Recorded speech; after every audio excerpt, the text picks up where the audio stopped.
Good evening, night dwellers. I am your humble host with the ghosts, offering you all a rather frightening toast this dreary night. This is Gentleman Jack, filling your airwaves with a soothing dread that you'll be dying to tune into. Ah, do you hear that, dear listeners? That soft hum beneath the static? That is the sound of the end. The rasp of the old world exhaling its last breath. And here I sit, still suited, still proper, still broadcasting. For you, for whoever remains. The streets are quieter now. Oh, not silent. No. Silence would be a mercy. Instead, the world is filled with the shuffle of the uninvited. The gnashing of teeth that never tire, and the wet sound of indulgence when they find something fresh. Yes, my dear audience, the dead do not rest tonight. I wonder, are you out there? Are you listening in the dark, curled up in the last safe corner of your world? Have you barricaded your doors with old furniture and false hope? Or are you like me, content to watch, to sip, to wait? But I should not tease. This is a night for tales, after all. And what is a storyteller without an audience? Allow me then to spin you one last yarn before the dawn, if the dawn ever comes. Shall I tell you of the first scream I heard? It came not from the lips of the dying, nor the voices of the soon-to-be devoured. No, the first scream I heard came from a radio much like this one. It was a man panicked, pleading, warning the world of what was to come. And I, ever the cynic, I laughed. Oh, how I laughed. I thought, another hoax, another tale spun to shake the simple-minded. But then the screams began in earnest, the real ones, the ones that did not stop. And now, my dear listeners, we find ourselves in the belly of the beast, in a world where we are no longer at the top of the food chain. How quickly it all fell apart. Civilization, nothing more than a meal waiting to be consumed. But you, out there huddled in the dark, tell me, do you still hope? Do you still believe that somewhere someone will save you? Or have you realized, as I have, that this is not the end of the world? No, my dear delicious audience.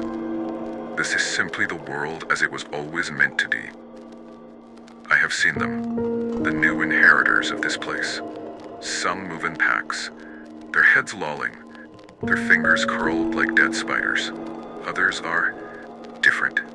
They learn, they listen, and some remember. They claw at doors they once called home, whisper names with voices they no longer possess. But tell me, my fiendish friends, have you seen the ones who do not shuffle, who do not moan? Have you seen the ones who stand, perfectly still, in the dark corners where the light does not reach? Watching, waiting. They do not move like the others. They do not hunger in the same way. No. They are patient. There is something about them that unnerves even the hungriest of the shambling dead. They are not bound by hunger. They are bound by something else entirely. Perhaps memory. I watched one once. A woman in a tattered dress, unmoving in the courtyard below my window.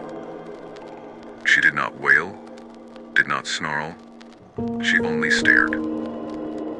I closed the curtain, and when I opened it again, she was gone.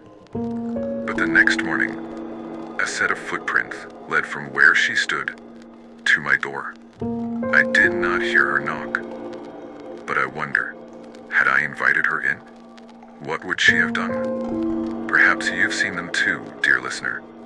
Perhaps they're watching you, even now, from just beyond the glow of your candlelight. Do not blink. look away too long. You may find them closer the next time you turn around. The rain is pouring down heavy tonight, my fiendish friends. The old gods are seemingly causing a stir above our very heads, a symphony of nature the likes of which we rarely see. It seems almost poetic in a way, for the ones who can still hear me, the ones who can still appreciate such a broadcast over the dreadwaves, the ones who can still revel in the thrills and chills of a good show. Dead or undead, I say the show will continue on. They have yet to reach this old radio station, but should they find themselves crowding around your old pal, Gentleman Jack, they will surely be disappointed in the discovery at the end of their journey. For I am a simple skeleton in a nice suit, simply running on the spirit of wholesome and fearsome entertainment. It is you, the one still roaming amongst the living, that have everything to fear. Do you find it comical, looking back at certain points of your lives? The little things that used to rile you up must seem so trivial now.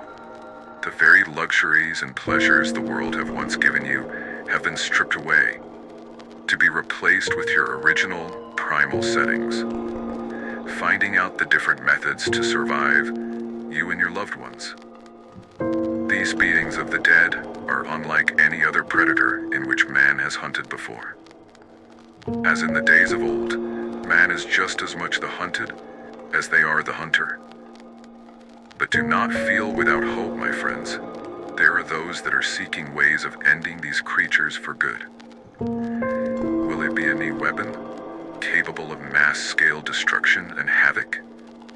Or will it be something medical, a cure in which can be mass-produced to end this madness? I do not possess the answers, dear listeners, so till the time comes in which we know more, just stay sheltered in place around the cozy fire, with your loved ones near and means of protection at the ready. Well, dear listeners, wherever you are, I do hope you have enjoyed this frightening little broadcast this evening.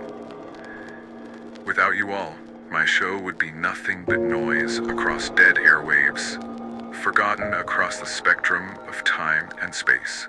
I will stay with you all as long as I can manage, as long as you all can manage to survive this apocalypse. Tune in for more updates and more frightening stories from your old pal, Gentleman Jack. While the world is evolving into its next state of being, take solace in the fact that you still have good old radio broadcasts to entertain you. Sleep tight, my fiendish friends.